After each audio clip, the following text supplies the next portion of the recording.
हम काम के आधार पर वोट जनता दे रहे हैं, सुरक्षा के, विकास के, समृद्धि के नाम पर, सशक्त के नाम पर दे रहे हैं। हम जनता की, हमारी जो राजनीति जनता की सेवा के लिए है, लोग अपने फायदे के लिए राजनीति करते हैं।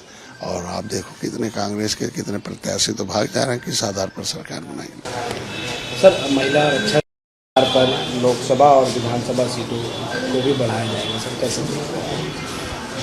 और मैं मोदी जी को धन्यवाद दूंगा कि उन्होंने देश में आधी आबादी महिलाओं की है, मातृशक्ति है, माँ बहन बेटी के रूप में, माँ के रूप में कोई सम्मान नहीं। 16 साल स्वर्गीय इंदिरा गांधी प्रधानमंत्री रही, दर्जन महिलाएं मुख्यमंत्री रहीं, not a single act pass the women protection act.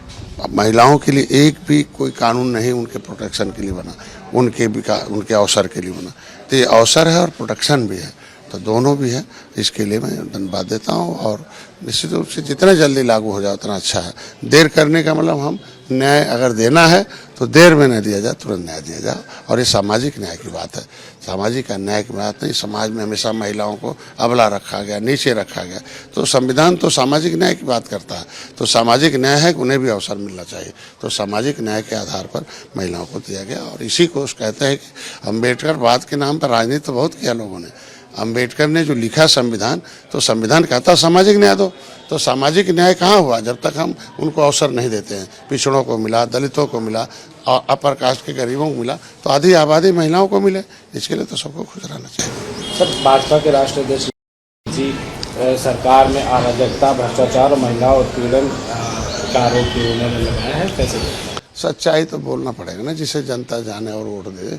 सही बात जाने ना, जनता के पास इन्फॉर्मेशन तो जाना चाहिए कि कौन सी सरकार कैसी है, तो तभी तो सही गलत का फैसला लेगी। तो जनता देख रही है, दिखाना भी पड़ता है, ये तो सबका धर्म बनता है। तो जनता देखेगी तो वोट करेगी और सही अपना चुनाव करेगी। कांग्रेस नेता पवन करके हमें डरा रहे हैं। देखो, इलेक्शन है, कुछ भी कोई बयानबाजी कर सकता है। सच्चाई यही है कि 70 साल कांग्रेस ने काम किया, लेकिन अगर ठीक से काम किया होता तो जनता का मोह उनसे भंग नहीं होता। उन्होंने संविधान का दुरुपयोग किया और जातियों के साथ अन्याय किया कांग्रेस ने, इसलिए कांग्रेस सत्ता से दूर है। सर, कांग्रेस जिसको लेकर उन्होंने माफ़ी मांगी है, कहा कि अगर किसी को मेरा बयान बुरा लगा तो उसके लिए मैं माफ़ी मांगी। ये कहते हैं उल्टा चोर कोतवाल कर डांटे।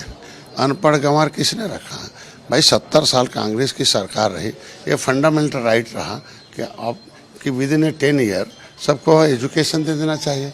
तो कांग्रेस ने सबको शिक्षा क्यों नहीं दिया भाई?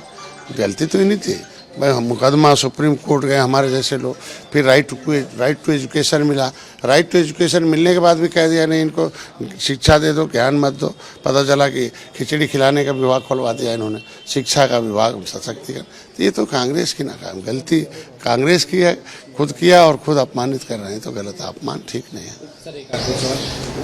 भाजपा के राष्ट्रीय अध्यक्ष नितिन नवीन कह रहे हैं कि कांग्रेस नेता राहुल गांधी को अधूरी जानकारी है, कम जानकारी रहती फिर भी बयानबाजी करते हैं, अधूरे बयानबाजी। तो कहते हैं collection the information, the development of the knowledge, the decide the wrong and right.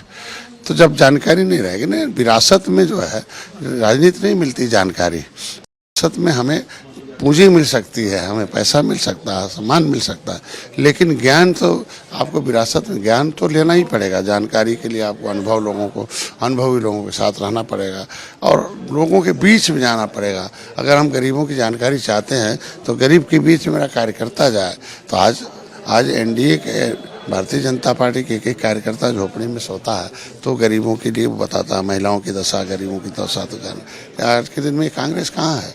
सेवा दलता खत्म हो गया। ये फंटूस जितने नेता हैं कांग्रेस में थे, आए, कुर्ता पहने और पैसा खर्च किया, टाटा बिरला के साथ रहे, फोटो खिंचाए, उनको टिकट दे दिया। ऐसे थोड़ी होता है। जिसके लिए लोकतंत्र बनाने चले, पावदान पर रहने वाले को, उसके लिए, इसी के लिए कहते हैं जानकारी का अभाव।